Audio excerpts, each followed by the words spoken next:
Hi, good morning, everyone. My name is Rupa, and I'm kind of journaling my journey this month. I have started a 1 month reset on my gut and my hormones to see if I can get back in balance. After my last competition prep, it really took a toll on my body. I think my cortisol and everything is a little bit out of whack. So I was feeling some symptoms of hormonal imbalance. So I decided that I was going to do a 1 month reset. And for those of you who I coach at my center on rebalancing and going through the protocol that I'm actually putting myself through, hats off, because it is not easy. I'm doing a modified version because I'm not trying to lose 10 to 15 to 20 pounds. It was just about 2 to 3 pounds for me. But my month so far, if you've been following my journey, I had to take an emergency trip to see my mom, who is, her health is deteriorating. She has Alzheimer's, she can't remember. I just talked to her this week and she didn't remember that I was there last weekend to visit. So that kind of threw me off course. And then I had a day this weekend that we went to a local news cidery, and so I drank, and that threw me off course too. So I am not perfect, but I've come back yesterday and eaten clean, or for the last 2 days, Monday and Tuesday, I've eaten clean. And I can tell you, just from the one day from inflammation, I had gained weight, and then I came right back down once I got back onto it. But more importantly, the inflammation came back when I ate poorly. I normally feel it first in my gut and in my joints. I do have arthritis in these hands. As you can see, my knuckles are really kind of old lady like. So yeah, they hurt daily. And when I'm eating clean, it actually went away for a little while. So I'm kind of thinking that might be the right food choices for me. So yeah, I don't know if I'm going full-blown keto, but I am really considering that, at least for a little while, to see how my body feels. So I'm going to finish this month out. My current weight is still fluctuating in the 93 pounds to 94 pound range. With the weekend and inflammation, it jumped up to like 96. So it has come back down to normal. And again, that is closer to my basal weight, where I feel good, I feel athletic, I feel like I can climb and be an athlete. So I have asked other friends of mine to kind of join me in this reset to see how they feel as well. So this is me just this morning getting my workout in before I go to work.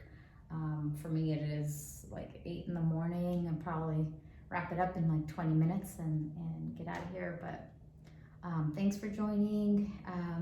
And if you're interested in what exact foods I'm eating, I could tell you right now, it's like I'm doing cabbage and cauliflower as my cruciferous vegetables. I'm avoiding starches, grains, no rice, nothing like that, no bread. And my protein this week has been mainly chicken and turkey and eggs. I do like breads. I've been playing around with some of the Maria Emmerich keto bread or protein sparing bread recipes.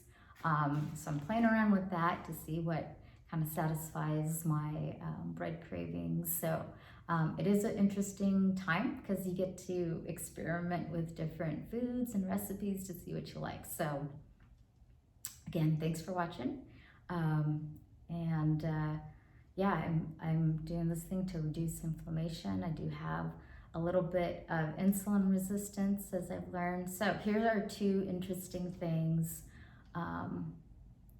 that you can actually do to test to see if you have any level of insulin resistance. And if you don't know what insulin resistance is, we just have, because of our diet and starches and carbohydrates, we just have a lot of high blood glucose or blood sugar, and in response your pancreas sends that insulin to push those carbs or those glucose into the cells for energy.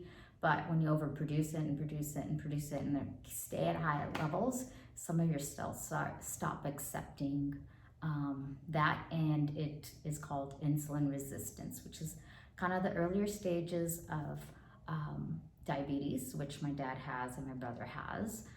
Also, Alzheimer is also known as insulin or diabetes type 3 because it is basically insulin resistance of the brain. So and two things you could do to test if you are: take your waist measurement and your widest hip measurement.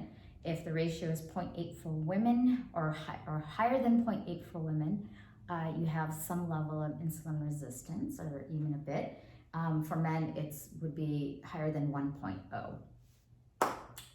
Skin tags is another indicator of insulin resistance, which I do have. So, given my family history and that I'm showing signs of insulin resistance, going low carb and staying off like things like metformin, I haven't gone down that path.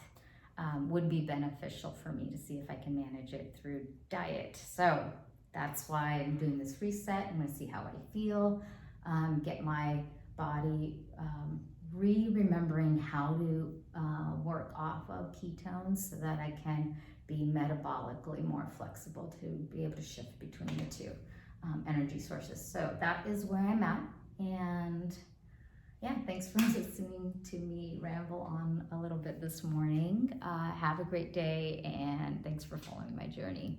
Thanks.